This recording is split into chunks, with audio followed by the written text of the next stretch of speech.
I'm T. Welcome back to my channel. So today I kind of wanted to talk about my recovery journey and how I got here. If you don't know my story, I've been an addict off and on for 15 years, sober 3 good years, and I'm not going back, and how I'm doing and how I did it. A little disclaimer, I'm no health professional, I'm no recovery professional, nothing like that. I'm just speaking from my own life experience and my own journey in recovery and addiction, basically.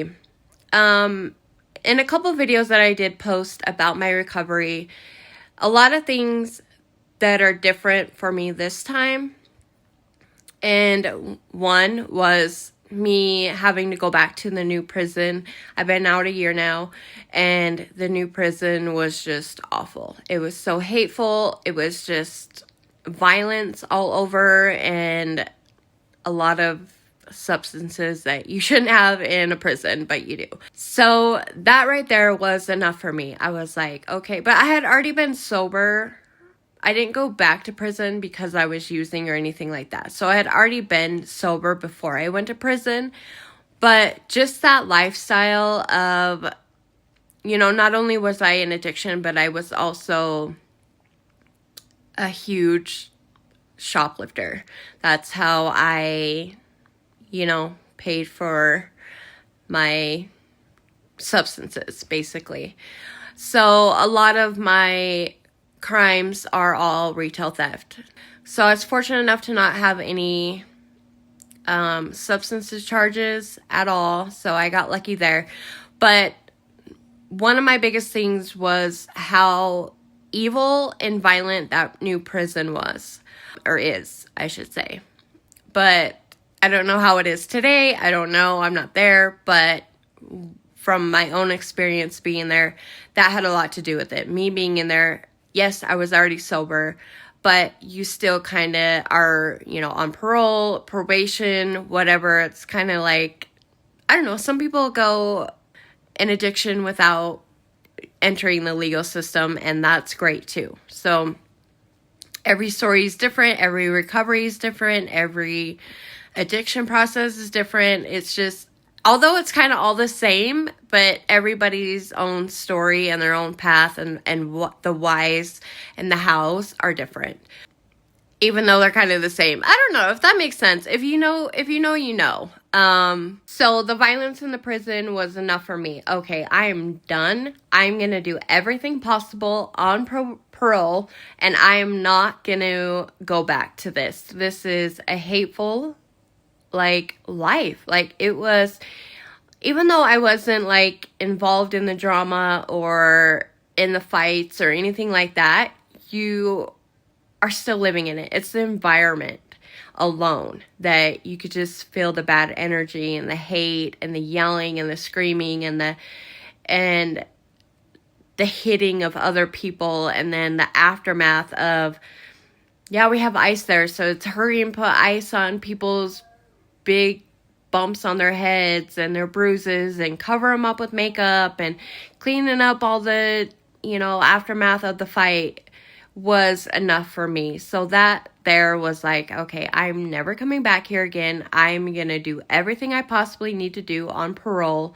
And again, through my 15 years of off and on of addiction, there were times where I had 2 or 3 years sober, and then I would fall back in. So prison, number one, violence. Nope. Okay. The second thing was having to leave all your old friends, all your friends, that you make while you're in that lifestyle.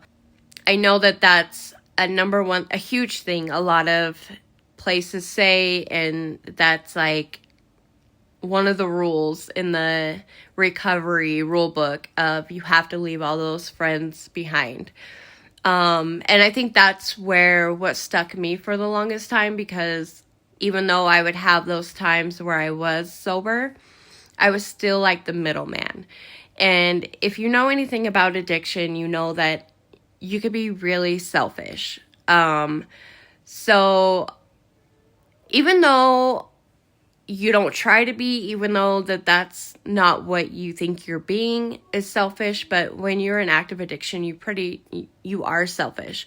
So, and I didn't realize that. Like, I think I had one, like, person I could call my friend out of all the people I knew, is that he would ask, like, hey, how are you doing? Are you clean? If I was clean, he wouldn't ask me to help him find anything. And if I was still in that lifestyle, then he would ask me. So out of all the people I knew, he was the only one that really respected the fact that if I was sober or not. So that's a huge one. Even though you think that you could still hang out with your friends and be strong, and as in friends, I mean like people who are in active addiction and you are currently in recovery, you feel like, I can still hang out with those people. I don't care what they do. I'm okay. I'm clean. And yeah, you may be able to. You may be strong enough for, say, the first couple of times you hang out with them. You're just like, oh, do you? I'll stay over here. But then, it's always the same story. Like, oh, I've been really good. Let me just do it this weekend. So you're hanging out with those friends. Yes, you were strong the 3 times you hung out with them, but what about the 4th time? They might be like, oh, come on, just one time, Again, selfish. They're not like your true friend, even though you may think they are. And they very much could be. I'm not saying that that's how it is in everyone's story in recovery and addiction and their friends or not. But from my own experience, there were those times where I'm like, okay, I'll be strong. I'm good, and then I was strong for the first couple of times. And then it was like, well, you know what? I've been really good. Maybe I'll just do it this one time. And then that one time turns into one more time. And then that one more time turns into another time. And before you know it, you're getting sick. You can't be without it. So you have to use, otherwise you'll be sick. And that's what I struggled with was H, black. If you know, I don't know how much I could really say on this app without like getting in trouble. But that was my drug of choice, was that. So before I knew it, I would be sick and dependent on it again. And that's just something you don't want to be at all. Like, and then you're like, holy crap, that happened so fast. Like I used a few times. It only takes a few times. Like, and then your body builds a tolerance, and then you got to do more and more and more. And then it just turns into a nasty habit. And before you know it, you're looped back into this vicious cycle. So I strongly believe in that. You have to, leave those friends behind. Leave even those family members, whatever. Like, you have to separate yourself from people that are actively using if you're in recovery. You truly do. And I get it. Like, you're like, now what? I'm going to be by myself. I'm alone with my own thoughts. What do I do then? You're like, okay, well, what do I do now? I'm alone. I'm left with my thoughts. I'm left bored. Boredom is a huge one. You have to keep yourself. A routine is really good. And I know sometimes I get off track and I'm all over the place, and I'm sorry. I try to keep these so you can follow along very well. So if I get off track, I'm sorry. But what do I do when you're alone? Left to your thoughts, your cravings, places you go even could bring back those memories of using the McDonald's restroom, or a store you go in just to use the restroom. Like, I'm banned from a lot of stores, and it's nothing I'm proud of. It's just, so I have to stay away. Otherwise, I could easily get charged with trespassing, which I did, and I went back. That's why I went back, because of trespassing. So, it does create like this lonely path, like, of even, okay, now I have to avoid friends, possibly family. Now I have to, be alone with my own thoughts. And it's hard for me to go places because I'm either banned from them, or you have a lot of history with those places, like using in the bathroom or stealing from that store, or, whatever the case may be. Like, using with all your friends, or oh my gosh, I had all the substances in the world when I was here. I remember, like, so I know that could be very hard and hard to deal with. And like, what do I do? One thing that I had to do was build a routine. A routine worked for me. I had to distract my mind. And what do I do with distracting my mind? Well, I did start the YouTube, the court. I love covering court cases just because I have a lot of experience being in, the court system myself. So that helps me a lot. So even if it's watching your favorite shows, or it's, watching funny videos, you got to kind of have to distract your mind. And that's hard too, because you could be on your phone and then before you know it, hitting up that one friend like, hey, I'm bored. What are you doing? So it's really just, you have to figure out what you struggle with the most and trying to avoid those things. So if being on your phone and trying to distract your mind only leads you to hitting up those friends or family members that, aren't good to be around at this time, then I would at least avoid your phone. I know a lot of people dive into exercise. Some people replace their addiction with like working out or things like that. And like I said, like if you're not the type of person that could be on your phone to distract you for, 10, 20 minutes or whatever, an hour, and you find yourself, writing those friends or family members that are in active addiction while you're in recovery, the phone's probably not the best thing for you right now. Even blocking those people or just deleting them out of your phone is probably the best thing for you. And I know that may be hard and scary for a lot of people to do. I know I didn't do it for a long time. I had the same number for years and years and years, and I had to change it. I had to, just unfriend those friends and delete their numbers. That was the only way that I knew that was going to work for me, so that I didn't find myself bored one day and being like, hey, what are you doing? Like, I'm bored. Let's go do something. Remember the good old times, like things like that. So you really just have to structure your recovery on what's going to work for you and what you think you could do and what you think you cannot do, because ultimately you know more than I know on what works for you and what doesn't. Look, off and on for 15 years, you guys, there's a lot of things that were trial and error for me. And, you just have to find things that's going to work. And like I said, recovery is a lot.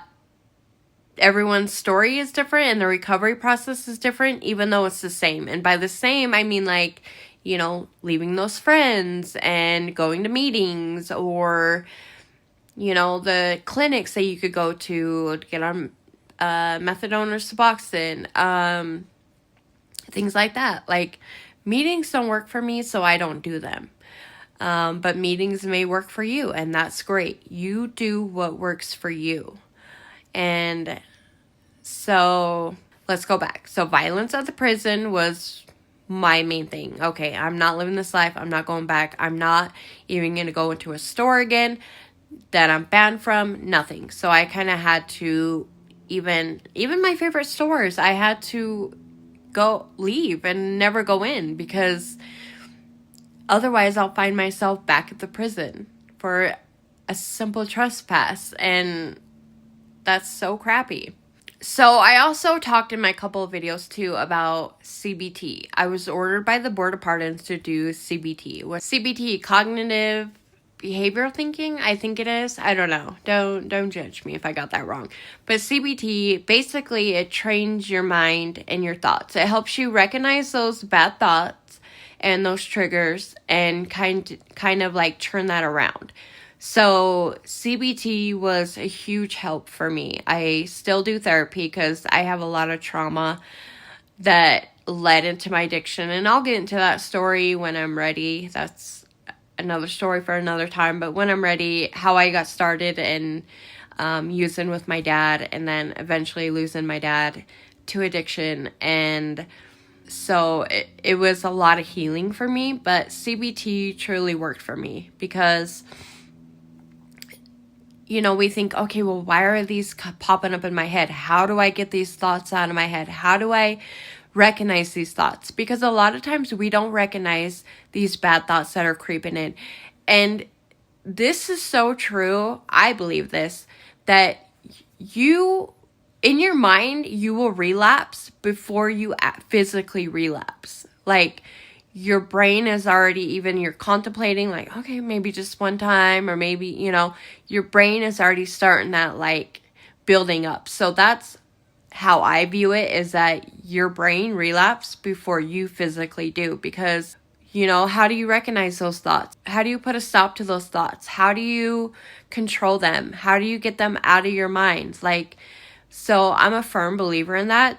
And so CBT, again, and you could take it. You don't have to necessarily be ordered by the board or probation to do it. I'm assuming you just have to sign up for it at any like therapeutic substance abuse place that offers it. So that helped me, and that was just me being able to recognize those bad thoughts and how to correct them. And that's your biggest thing, because like I said, your mind will relapse before you physically do. Because if you can't recognize those bad thoughts, and before you know it, you're back to using, and you're like, holy crap, I didn't even see it coming on. You did.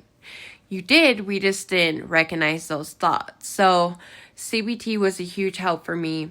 And I know that the clinics helped me. Even those changed my life. You know, and through my 15 years off and on sobriety, methadone truly changed my life. It really did.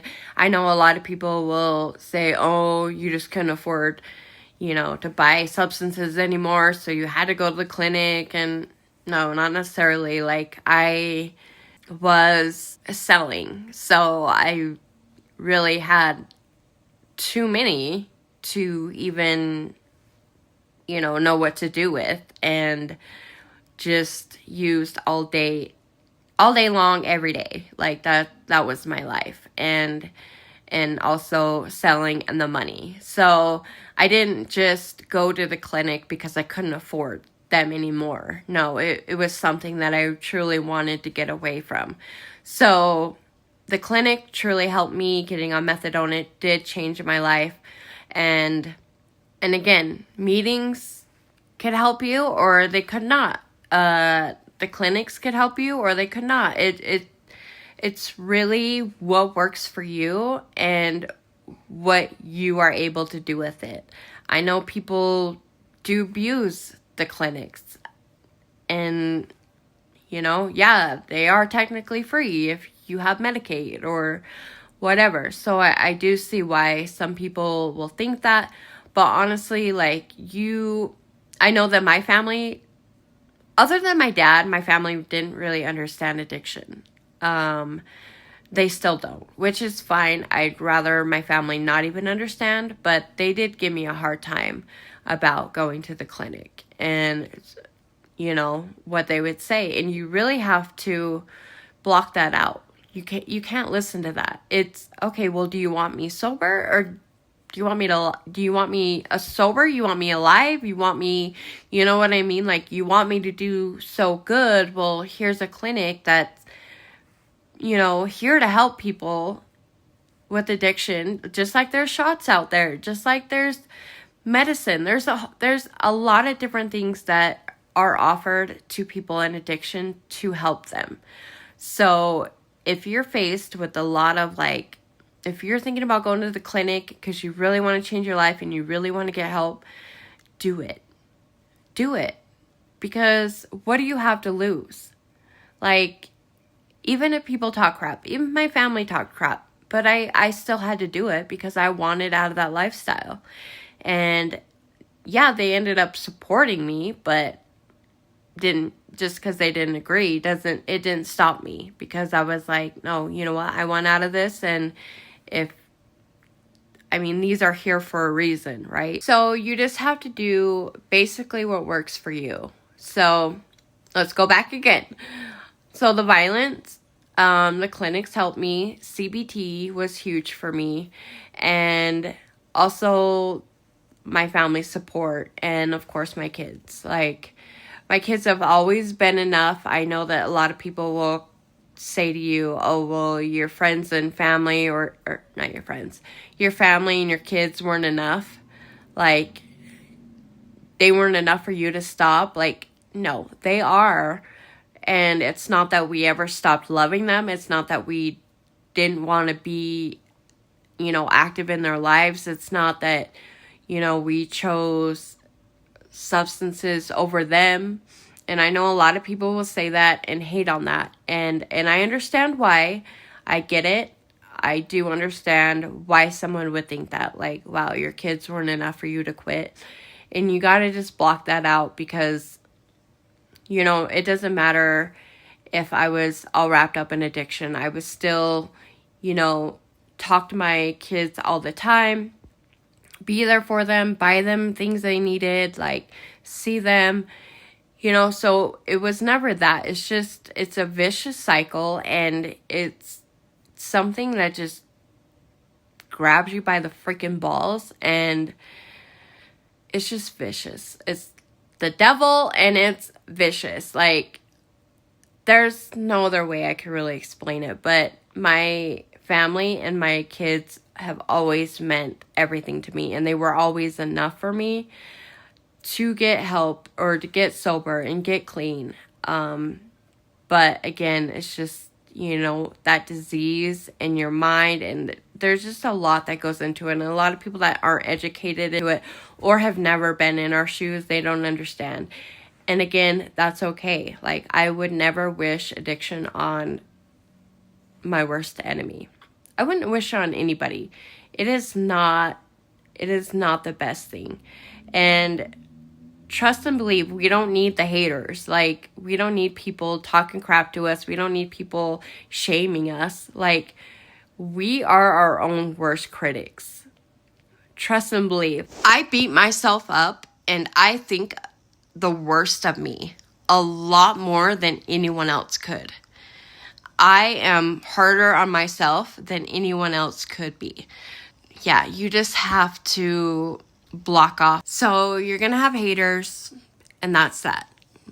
That's life, right? People are gonna hate on, no matter what you do, people are always gonna have something to say. People are always gonna hate on it.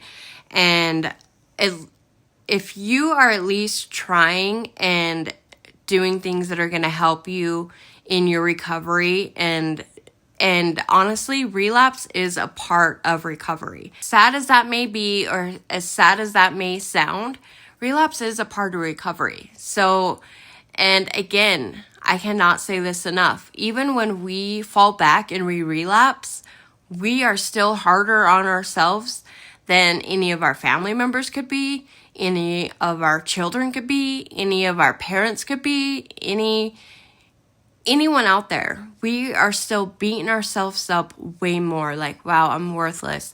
I'm not good enough. Like, why am I even here? Why hasn't this substance taken me away, and it's taken so many other good people away? Like, so we know, and we feel it. We are hard on ourselves. So you have to kind of just block that out. You have to go at your own pace.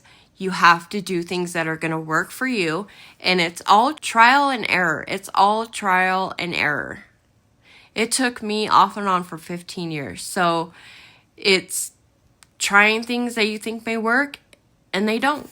And then you fall, and then you get back up again. So if you're still getting back up again, and you're still, trying to achieve that lifelong recovery, then you have my support. Like, it's not easy, and it's very hard, and it could get very lonely, and our minds are our own worst freaking enemy, I swear. So I think I've lost track a little bit. Like I said, I will. But yeah, if you're struggling, just remember, keep your head up. You got this, and you could do this. And Do things at your own pace. I remember being in a recovery center and looking at the people that worked there, and this girl who had, like, you know, was in addiction and lost her daughter and went to prison, and now she's working at a rehab. She has her life together. She's married. She had another baby. She has her daughter back. Like, all of those things, and then I remember just looking up to her and like, oh my gosh, like, how did she do it? And you could pick their brain all day long on how they did it and what worked for them. And that's good too. Like, I'm not saying don't go pick someone's brain who has been there, done that, but now they've achieved recovery. Like, pick their brain, see what worked for them, and apply those to your own recovery and see if they work for you. But as I said in the beginning, like, every recovery story is different, even though it's kind of all the same, but it's different. We go at our own pace. And I don't know why this time is so different for me. Like, yeah, I could put things together on what I think is why, but also, like, I don't have those thoughts. I haven't had cravings. I don't know if prison was just enough for me to be like, fuck this. Like, it was that big of a just terrible environment for 7 months for me that I don't know. I honestly don't know how, like, my mind has changed to, fuck that. This is not worth it. I want a good life. I want to succeed. I want recovery. Like, and again, we want all those things, and we have always wanted those things, right? But it's doing it and applying it and actually achieving it is a lot. So I don't know why it was so different for me and why, like, my mind just changed one day and was like, fuck this, we're not doing this.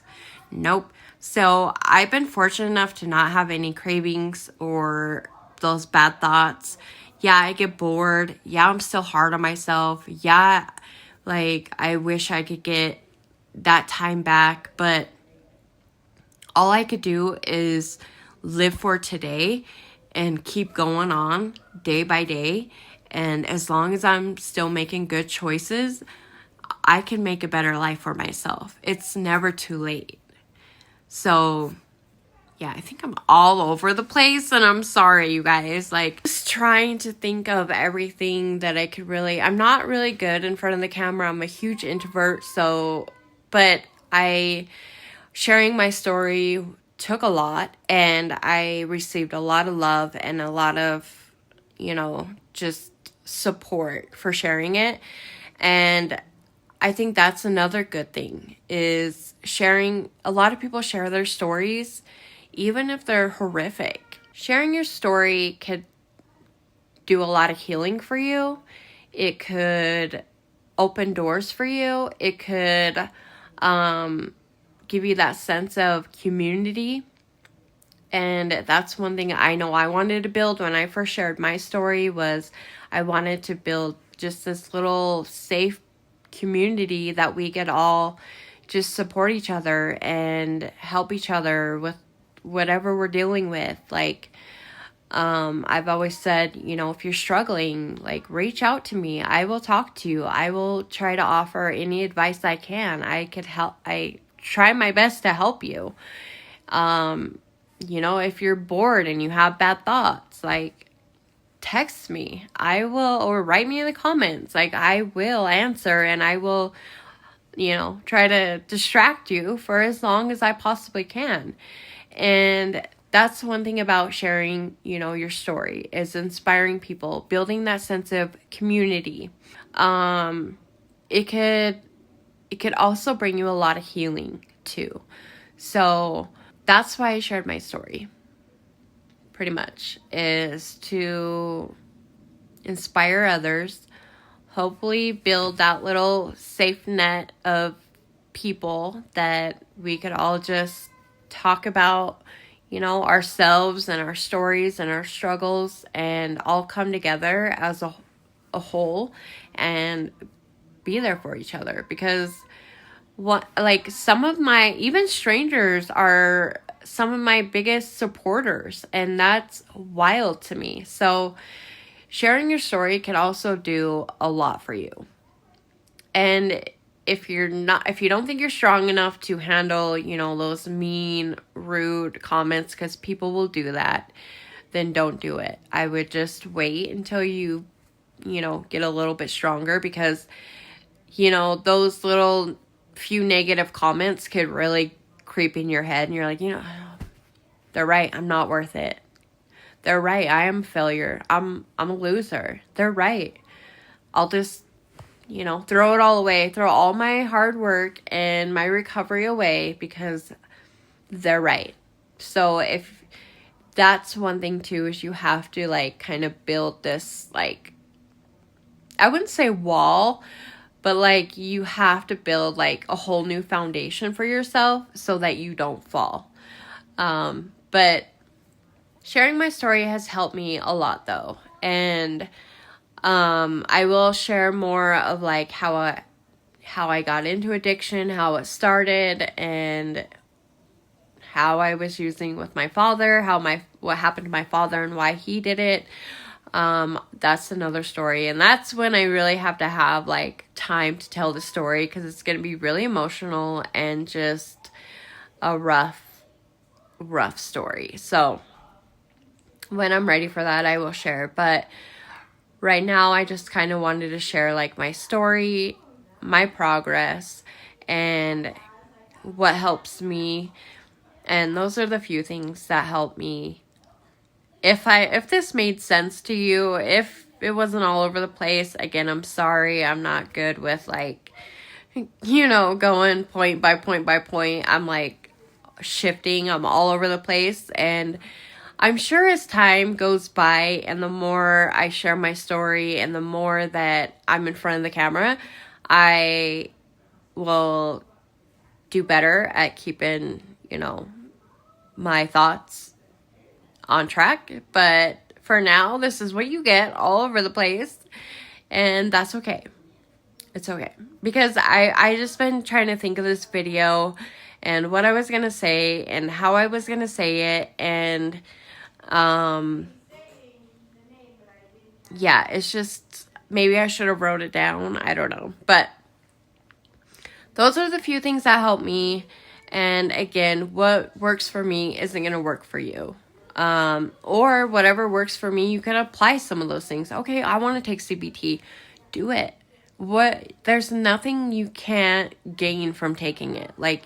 You're not going to lose anything from taking CBT. So, if you want to apply that, great. If you just want someone to listen to you or distract you or help you through, hard days, I'm here for that too. If, going to meetings, if you never thought you wanted to go to a meeting, and you try it. I've gone to plenty of meetings. And I'm not saying you have to share your story in order to heal, or you have to share your story to achieve recovery or do good in recovery, whatever. I'm not saying that. I'm just saying that it could help you in so many ways as well. And CBT is cognitive behavioral therapy. So it's all about, your brain and thinking and recognizing those thoughts, as I said in the beginning. But I did look it up, so I just wanted to make sure I said that right. About sharing your story, there was people that I grew up with, even went to school with, who had no idea I had even been to prison. They had no idea I had even,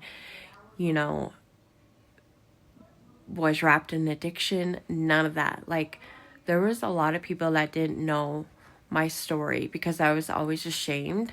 I hid it from a lot of people. I wasn't proud of it. I mean, I'm still not. There's nothing I'm proud of having to sit here and say, yeah, I was an addict off and on for 15 years. And yeah, I used H and I sold H. And, those are things that I'm proud of. I only share just to help people who are struggling and who are in active recovery, who want to be successful in it and you know, that's why I share it. But for the longest time, I didn't. So I know that I said even sharing your story could help you with healing and stuff like that. Again, just because it helps me doesn't mean it's going to help you.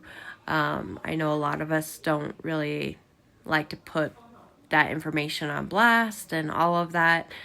And I get that. I was that same person for the longest time. I just barely started sharing my story, and 3 years into sobriety. So it took a long time for me to even be okay with coming out to the whole entire world about, not the entire world's going to see my story, but, a good portion of people will.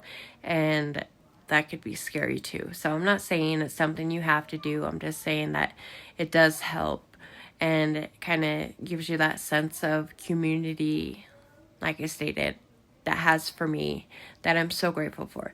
I want to thank every single person who has been supporting me, from hearing my story, even supporting my crappy videos that I'm trying so hard to do better on, my editing, all of that. Even some of my videos that I think one of my editing apps makes them like blink and be all weird, and I hate that, and I'm sorry, and I'm trying not to have that happen. But yeah, I just wanted to thank everyone who has been here from the beginning. Even if you just recently subscribed and you support me and watch my videos, and I mean, you guys, I couldn't do it without you guys, for one, and two, the support and the love and that sense of community that I have built with you guys, I love, and I'm so appreciative of you guys, and I'm working on doing better, and I will try to provide, better content, more content, all of that. I don't know if you guys like more of the court videos, if you guys want to hear more of my sobriety, or if you guys want to hear my, how I got started in addiction, whatever, I'm willing to share all of that. So I know I've been all over the place with this, and I'm sorry. I hope that maybe I've helped you in some way. If not, I'm sorry.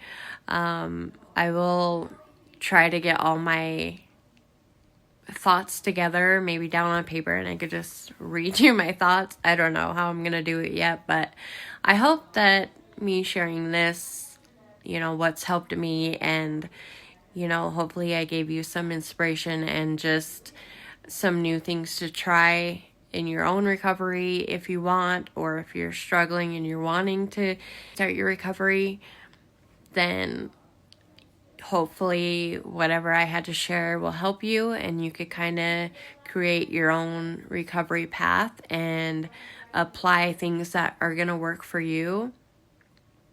And I really hope you succeed at that. I really, truly do. It's not a life to live. It's horrible. And I hate that addiction is even out there, but it is. And hopefully we could all just be successful in our recovery. But remember, relapse is a part of recovery, unfortunately, and it's all trial and error, and it's part of it. Why, I don't know, but just like anything else in life, you try things, you fail at it, so you try other things. I think it goes the same with addiction. You try these things, they're not working, you fail, and I feel it just makes you stronger. Like, as many times as you fail, it just makes you that much stronger. If you're struggling out there, I really hope that this has helped you. I really hope that maybe this gave you some sense of direction, even though I was all over the place. And if you need anybody or need anyone to talk to, or tell your story in private, like, I'm here. I could help you. I could do whatever you guys need. But yeah, I'm here if you, need a friend to talk to, if you have no one you could relate to, kind of like me. Like, I shut out all my friends. I don't have any friends. I usually just have my kids and my little platform that I built, and that's it. My family and my family that know nothing about addiction, so I know that it could be very hard, like, and feeling like you're alone in this, and you're really not. So if you don't have anyone that could really, like, but if you feel like you have no one that could relate to, you know, addiction, recovery, and yet, like, my biggest supporters are my family, who have no idea what addiction is like, and that is still great. I love that support. I love the love. I love them just being here for me, and they help me and do whatever I need them to do for me, and I love that. But I know that it could be very hard, even trying to, like, hey, going to my sister, even like, hey, I feel like I'm gonna relapse. Can you talk to me? Can you distract me for a little bit? And I know that doing that is even hard, and I know that even going to somebody who doesn't understand is even, you could hear, oh, just don't think about it, or, oh my god, that's so dumb, or, you know, you could get criticized, even if they're not meaning to. They just don't understand, and that's okay. So if you need somebody who's been there, who understands, I'm here. I could talk to you, whatever you need. I think that's really important, and that's, again, why I share my story, to inspire others and be there for people, because I know that I have support, yes, but they don't know what it's like. And I know that sometimes it's hard to even go to them about my thoughts or my struggles or anything like that. So I do know that that's difficult. And so I'm here putting myself up on the chopping block basically here, but that's okay, because I've gotten so much more love than I have hate. And again, I appreciate all of you. But I hope this video wasn't too all over the place. I hope that it's helped you a little bit. And I really do hope that you guys have a great Friday. My mom and I and my kids, we're going to go bowling tonight. I think I'm going to film little bits and pieces of that. So you'll see me later on. And I'm going to watch a couple courts and see if I find anything interesting. I'll post. But yeah, if you guys have, you know, any recommendations, or you guys want more court, less this, less that, you just tell me what you want. I'm here for you guys. I'm here to entertain you guys. I really do hope you guys have a great Friday and a wonderful weekend.